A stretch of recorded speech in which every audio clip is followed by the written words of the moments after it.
Detective recapped here. Today, I'm going to explain an adventure film called Into the Wild. Spoilers ahead. Watch out and take care. Into the Wild is inspired by a true story of an adventurer named Christopher McCandless. The film begins with Christopher's mother startled awake in the middle of the night, crying with the utmost grief. Her husband tries to comfort her. She was convinced that she heard Christopher calling out to her. Elsewhere, Christopher McCandless arrives at the base of a snowy mountain. He walks on by himself through the mountains. Along the path, he stuck his hat through a tree branch to mark his way. He passes through a river and makes his way further into the forest. Eventually, he finds an abandoned teal-colored bus. He investigates the interior and finds several things he could use. He makes preparations to clean out the bus. And now finally, he finds himself truly free. Now he begins his life in the wild.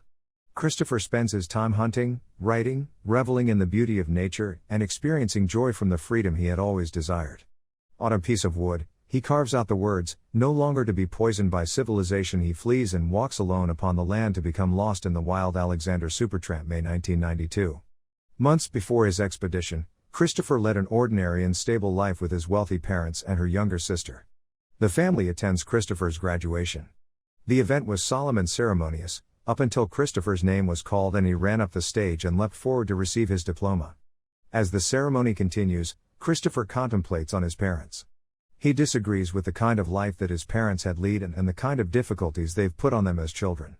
Christopher's parents wait for him in a restaurant.